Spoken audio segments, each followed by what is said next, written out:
This here is the first ever MINI Aceman. What is it and where does it fit into the MINI portfolio? We'll tell you all about it here with Thomas now in 4K, full screen, full length. Let's go! Visually it looks like a small MINI Countryman, doesn't it? And indeed it sits between the MINI Cooper and the MINI Countryman lengthwise. And from the logic, from the powertrains and so on. So there is the new MINI Cooper, the new small MINI, and it will be available as 3-door and 5-door on the combustion engine side. On the electric side, there's the small 3-door MINI Cooper and the 5-door MINI Aceman. So to speak, this is then the small MINI but with 5 doors, but as a standalone model on the electric side. Does that make sense? We'll find out.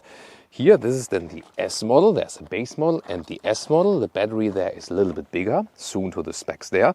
As for the lights, you can get different daytime running lights, actually 3 different signatures, and 17 to 19-inch wheels. These are the biggest 19-inch wheels. And the length here is 4 meters and 7 or 160 inches, as I said, between the Cooper and the Countryman then. So on the electric side here, this 5-door model will be more standalone, whereas on the combustion engine side, 3 and 5-door will be definitely more similar. And you can also see this one has this crossover SUV look, also then here with these crossover wheel arches and so on. And this is then here the charging flap. And you have 2 different battery sizes, either 38.5 kilowatt hours net or 49 kilowatt hours net, giving you the net figures each. The figures that you mostly see out there are the gross figures, but we try always when possible to give you the usable battery figures. And that's kind of the same like with the small MINI, the MINI Cooper, the new electric one. That's a 3-door.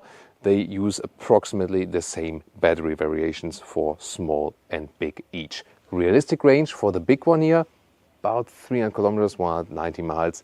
Definitely more the city short range focus. 11 kilowatt AC charging, 75 or 95 kilowatt DC charging. In both cases then around 30 minutes from 10 to 80% state of charge. In the rear you can see the stylish tail lamps. You can also get them, do you remember?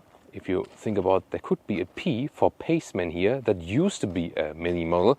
That was a 3-door crossover coupe-ish thing, but they decided to get rid of that. So it's not directly a successor of that. So they put Aceman as, yeah, it's something similar, but still a very new name then for this model. Top speed, by the way, depending on, again, if you have the base model or the S model, is 160 kilometers an hour or 170 kilometers an hour. So both around 100 miles. Acceleration, by the way, 7.9 seconds for the Aceman E, 7.1 seconds, a little bit quicker for the Aceman SE, the one you can see right here. My wardrobe hasn't given me any possibility to dress in Rebel Red here today.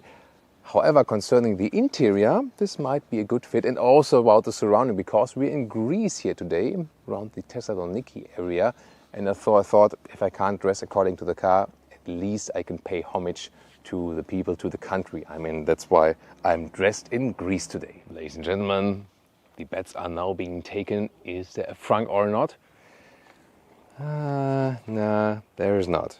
Well, it does have a short front overhang, so they also use the space then for all the electric parts and so on.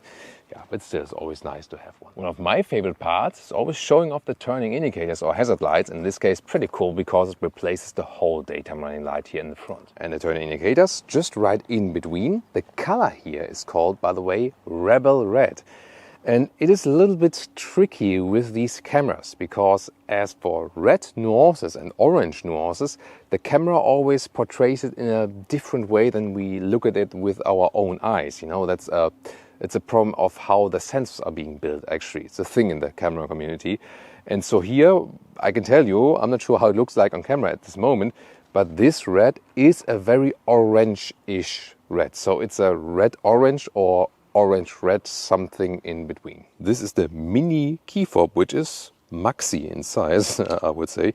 Leah was also suggesting that it looks like a baguette or something, like a loaf, like a bread loaf or something. But it's actually quite cool. Then door closing sound, I would say average. Here, quite nice feedback that the door handles are giving. It's a good example of it is flush in the integration, but still it gives you a real feedback.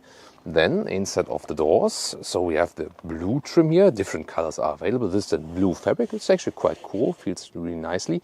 However, this then here is hard pack, optional Harman Kardon sound system. Then you open the door from the inside here, hard door pockets everywhere, and then this is here to control the doors from the inside. And now I let your fantasy play a little bit of what you are thinking this might be. Really? Yeah, I was thinking that too. Well, either you can go into the body parts area, or what you can also think of, maybe like a joystick thing. Yeah, it is interesting, definitely. Let's take it that way. So, fantasy inspiring also the rest of the interior. This looks similar to the new Mini or the new Mini Countryman. This is here in the Favoured trim, that you also have this additional strap, by the way. I think it looks quite cool. Everything is animal free, so there's no animal part in this interior. More sustainable as well. Here more blue fabric. Again, to the red exterior color, I think not a good choice in the color combination, but for example, blue exterior or white exterior and then the blue interior is great. This is high grade leatherette and soft, so good quality. And there are also base fabric seats available, or a mix of fabric and leatherette. You can even get a JCW trim, not a true JCW version yet at least, but a trim that would also look a little bit sportier. Seating position does remind you a little bit of the Mini Cooper, so it's definitely closer to the Mini Cooper than it is to the Countryman. And with 189 or 6'2", still leave some headroom here to the side. This is also equipped here with the panoramic roof, which you cannot open. You can just, really wide actually, you can close this shade here, however. And this is really important because so many vehicles are being launched nowadays, especially in the electric area, where they have just the large electric glass roof and then everything is heating up, like greenhouse effect. So here you can at least completely close that. That's actually good, and it's decently quick. The quality of the steering wheel is amazing, by the way, so no one would actually feel that. Actually, it feels even better than the animal skin. Real buttons also feedback. Sorry about that. So real buttons at the steering wheel here, for example, for the volume. So they went for a mix of the user interface. Let's turn the indicator sound. It's also cool. So I really love this fabric styling here. This is like inspired by luggage design actually, so or like a luggage or furniture design. So this is this living room atmosphere thing. Then here the cockpit perspective, once again with the fabric covering, and here this screen here, round OLED screen, special with the new Mini models. So the outside is around 10 inches, and without the bezels it's a little bit more than 9 inches. So just that you have the approximate size. Below that you still have manual volume jog, for example. This is the experience mode selector. So there you pick the different driving modes, like here the go-kart mode, for example. Then the RPM's a little bit preloaded. Yeah, you have this chime. You can also turn the chime off, because it might be a little bit annoying. Then you have this racy atmosphere in the interior, but you can also go to this core mode, for example. Then it's a little bit more subtle and everything. So this is always in the speedometer. Then here to turn on or off the car, you just go like this. This is inspired by the old Mini models. And here this is then the switch gear, so for reverse, drive, and so on. In the lower part, you can see, maybe you also heard that now, this inductive charging pad, and it's now cooled. So that's good against overheating. USB-C charging is also possible. Cup holders, they look cool, but they are not adaptive though. And then you have a fixed armrest here, which is also soft here, so it's actually good for the elbow. Underneath, more luggage-inspired design for this small cubby hole, where you can also put things. These are like rubber backgrounds that things don't fly around, and more USB-C chargers than for the rear passengers here in between. The seats themselves always have this integrated head restraint, so sportier styling, and they indeed give good comfort, so I'm happy with that. And I think it just depends in if you like living in a very hot climate, for example, then maybe like one of the trims with more fabric might be more useful. This, however, the high grade leatherette is better, that you can wipe things clean, maybe if kids spill something and so on. So what I love about this screen is that it's super crisp, no matter which mode you are in. The colors and the clearness is amazing indeed. And then here, the climate unit, that's, you know, what I'm not a fan of. First of all, I would expect, have you seen that now? I would expect that I put my finger here and then swipe up and down. I already told them that maybe a software update can fix that, because here you have to click in there and then you can either swipe or click like that. To me, too complicated, I feel. And here this is for the seat heating and for the steering wheel heating in 3 levels.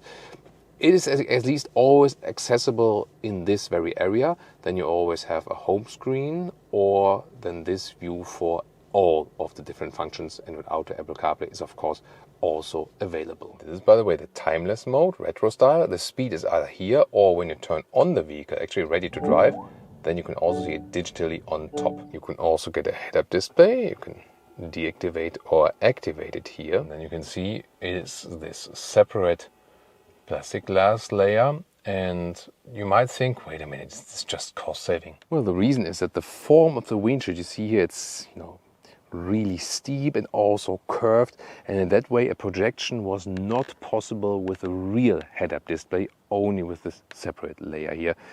So they could have done a proper head-up display, but then would have compromised on this true iconic Mini design as for the chassis exterior. Rear doors here inside, once again with a nice fabric covering, and the same design here for the rear. At least they carried through this whole design scheme. Then the same seat material for the rear seats. And well, as a tall adult, I'm driving in the front. Oh, I have to. Oh, the head restraints, they have to. Oh, whoa, that takes some effort. So then here, they're actually quite decent. I'm driving as a tall driver, and I can sit here as a tall adult. This is, of course, then a massive difference to the 3-door Mini. And headroom, yeah, that rate is astonishing. So this is for adult proof. You can also use 5 seats here, so there's also a middle seat belt available. It's just that, yeah, in the middle part here, it's a little bit harder than, yeah, maybe like for shorter trips it would be possible, but for tall adults does work, and that is actually a quite good achievement. Cannot fold down here anything like this, but everything soft and plush to sit on. By the way, for the kids, they can not only charge with 2 USB-C chargers here in the rear, ISOFIX on the passenger seat in the front, plus a top tether in the low back part of the seat. So this is then the first possibility. And then for the back seats, you have ISOFIX on the outsides each here, and this one you can open and it doesn't fly away. You can just fold up and then fold down again. So ISOFIX outsides each, and then there are top tethers behind. So here outside, 1 top tether, and there's then like this, the second one behind here, and the third one behind here. Let's now check out the trunk. 300 up to 1000 liters. But what does that mean? First of all, it's very interesting. You see this structure here on this top. This is, I would say, just for visualization, but this very structure here you find on top of the trunk cover, like here. This actually is for insulation. So by this structure, it stays a little bit more silent on the interior. That's interesting, right? Then you can see here the width is like 95 centimeters, so yeah, it's a little bit less than a meter or 40 inches.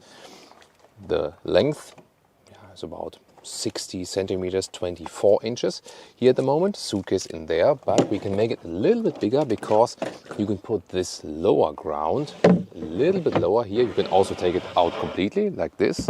There's also space for a charging cable underneath. The left part is the subwoofer, and then you can put it here also in this lower position, so this would also be possible.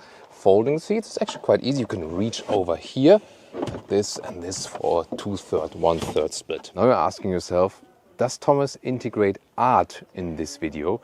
Well, I hope that you conceive our video style in a way as art, maybe, if I'm very lucky. But this here indeed looks like a piece of art, doesn't it? But the secret to it is it's something completely different, because it also has to do with the vehicle. Do you know what it is? Let me tell you why you're here. It's a Wallbox underneath. Look at that. So now you might ask yourself, this is really heavy by the way. It's like everything is solid metal here, and then you can recharge your vehicle right here. But I would ask myself, would I do that every day, that I remove this heavy metal part? probably I won't, you know. But then when it's open like this, it even looks worse than the charging station would be just, yeah. So I think it's a very nice idea and something, yeah, maybe for a nice inspiration. But for frequent EV users, probably I would just put it somewhere open. Yeah, for my Wallbox at home in my basement garage, it took me 6 years, you know, with everything involved. And yeah, the you know, like the whole law in Germany changed meanwhile. So that took a while. But meanwhile, the law is better for integrating Wallbox. Yeah, you see here, this is the problem. So yeah, I found it that's special. I've never seen it before, like this kind of cover for a Wallbox. I needed to show you, but practical is something else. I have the entry prices for the German market, for example, as an example, 35,000 euros for the smaller battery, 39,000 euros for the bigger battery. And that is, by the way, see it here once again in the background, if you compare it to the smaller Mini Cooper, the 3-door electric version, about 2,000 euros difference each, where the Aceman is more expensive, but definitely you get a lot more car for that. To me, it is more or less a small Mini Countryman. And if you want to compare these, you can do it right now. Compare the small 3-door Mini Cooper or the bigger Mini Countryman.